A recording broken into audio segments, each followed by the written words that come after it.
2025-26 অর্থ বছরের জন্য 7,90,000 কোটি টাকার বাজেট পেশ করলেন অর্থ উপদেষ্টা ডক্টর সালেহ উদ্দিন আহমেদ। বিটিভিতে সরাসরি প্রচারিত 54তম বাজেট প্রস্তাবনায় লক্ষ্যমাত্রা 5,64,000 কোটি টাকা, ঘাটতি 2,26,000 কোটি। বাজেট বক্তৃতায় অর্থ উপদেষ্টা জানান, ঘাটতি কমাতে সংকোচনমূলক রাজস্ব নীতি অনুসরণ করছে অন্তর্বর্তী সরকার। বিদেশি সহযোগীদের কাছ থেকে 3.6 বিলিয়ন মার্কিন ডলার বাজেট সহায়তা পাওয়ার সম্ভাবনার কথাও জানান তিনি। অর্থনীতির ভারসাম্য রক্ষায়, বৈষম্যহীন সমাজ প্রতিষ্ঠায় বাজেটে সর্বোচ্চ অগ্রাধিকার দেওয়া হয়েছে কর্মসংস্থান, মানব সম্পদ ও সামগ্রিক সামাজিক উন্নয়নে। শরফুল আলমের রিপোর্ট। জুলাই বিপ্লবে আত্মোৎসর্গকারীরা আমাদের সামনে একটি বিরল সুযোগ তৈরি করে দিয়ে গেছেন দেশকে। সংকোচনমূলক রাজস্ব নীতি অনুসরণ করেই অন্তর্বর্তীকালীন সরকারের ও অর্থ উপদেষ্টা হিসাবে নিজের প্রথম বাজেট উপস্থাপন করেন ডক্টর সালেহ উদ্দিন আহমেদ। 54তম প্রস্তাবিত বাজেটে ব্যয় ধরা হয়েছে 7,90,000 কোটি টাকা। ইতিহাস সৃষ্টি করে আগের অর্থ বছরের চেয়ে এবারের বাজেট কমল 7,000 কোটি টাকা। বিশাল বাজেটের উন্নয়ন পরিচালনা, খাদ্য, দেশি বিদেশি ঋণ পরিশোধ ও অগ্রিম ঋণ প্রদান, বার্ষিক উন্নয়ন কর্মসূচি সব মিলে এই অর্থ ব্যয়ের প্রস্তাব দিয়েছেন অর্থ উপদেষ্টা। সব মশার বিরুদ্ধে সুরক্ষা দিতে এলো বসুন্ধরা এক্সট্রিম অ্যারোসল, মশার বিরুদ্ধে এক্সট্রিম সুরক্ষা।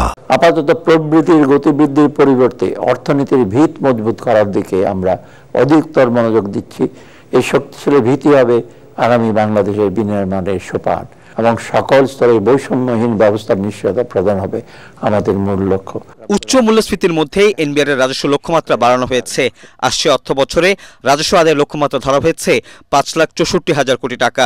চড়া সুদে ঋণের পরিমাণ কমাতে ঘাটতির লক্ষ্যমাত্রা কমানো হয়েছে। কঠিন অর্থনীতির বিশেষ সময়ে সবচেয়ে বেশি প্রাধান্য দেওয়া হচ্ছে মূল্যস্ফীতি নিয়ন্ত্রণ।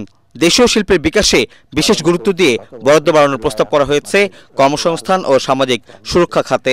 নাগরিক সুবিধা, কর্মসংস্থান ইত্যাদি বিষয়ের উপর জোর দেওয়া হয়েছে। স্বল্পোন্নত দেশ হতে উত্তরণ এবং জলবায়ু পরিবর্তনের ফলে ক্রমাগত যে সকল সুযোগ সৃষ্টি তার সুবিধা ভোগ এবং যে সকল চ্যালেঞ্জ তৈরি হয়েছে তাকে মোকাবেলা করে টেকসই উন্নয়ন নিশ্চিত করার দিকেও মনোযোগ দেওয়া হয়েছে।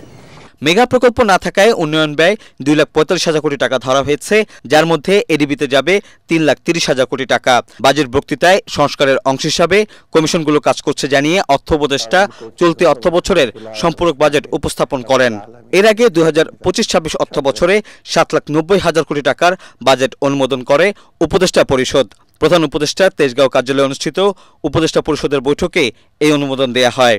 প্রস্তাবিত নতুন অর্থ বছরের বাজেট পেশের পর মতামতের ভিত্তিতে অধ্যাদেশের মাধ্যমে জুন মাসের শেষের দিকে পাশ হবে 2025-26 সালের বাজেট। বরাদ্দ কমিয়ে আগামী অর্থ বছরের জন্য নতুন বাজেট পেশ করলেন অর্থ উপদেষ্টা। এবারের বাজেটে সবচেয়ে বেশি গুরুত্ব দেওয়া হচ্ছে কম আয়ের মানুষকে। এই জন্য সামাজিক সুরক্ষা খাতের বরাদ্দ যেমন বাড়ছে, তেমনি কমছে উপকারভোগীর সংখ্যা। বিশ্লেষকরা বলছেন, উপকারভোগীর জন্য যে অর্থ বরাদ্দ দেওয়া হোক না কেন, তা যেন সঠিকভাবে সবার কাছে পৌঁছায়, তা বাস্তবায়ন করতে হবে সরকারকেই। শরফুল আলম, এটিএন বাংলা, ঢাকা।